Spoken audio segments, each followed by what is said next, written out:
Hindi pinalagpas ng It's Showtime host na si Ann Curtis ang komento ng isang netizen hinggil sa kanyang personal assistant na si Mary Ann Untay.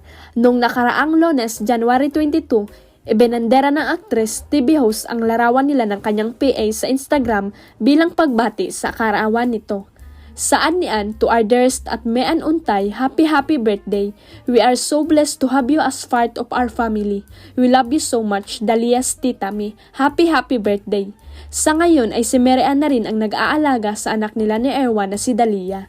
Makikitang maging ang ilang kaibigan ni Ann sa showbiz na sina Bea Alonso, Jog Sogueta, Angelica Panganiban, Liz Oy, Isa Calzado, Iya Villania at marami pang iba ang nagpaabot rin ng kanilang pagbati kay Mary Ann.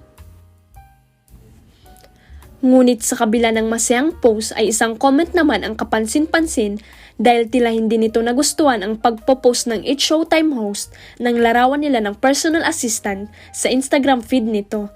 Happy birthday po, pero suggest ko lang you can post it na lang sa story yung birthday greetings instead IG post since hindi po bagay sa IG feed nyo po sa ad ng netizen. May respetong sinagot naman ni Ann ang comment ng netizen at sinabing pamilya na para sa kanya si Mary Ann. Bukod pa rito, hindi rin naman daw curated ang kanyang IG feed kaya okay lang na mag-post siya ng kahit anong nais niya. She's a family member so bagay talaga siya sa feed ko. Raising hands emoji.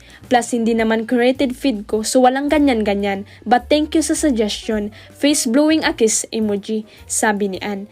Dahil rito ay mas marami pa ang pumuri sa kagandang loob na mayroon ang TV host actress, pati na din sa kung paano ito trumato ng kanyang kapwa na may pagmamahal at respeto. Kamakailan lang ay nagtrending si Ann dahil sa kanilang bardagulan ni Vice Ganda kung saan aksidente niyang nasabi ang catchline ng fast food restaurant na kalaban ng kanyang ini-endorso.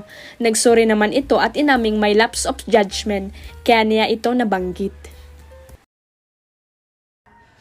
Huwag kalimutang i-click ang subscribe button at i-ring ang notification bell para sa latest at legit chika updates.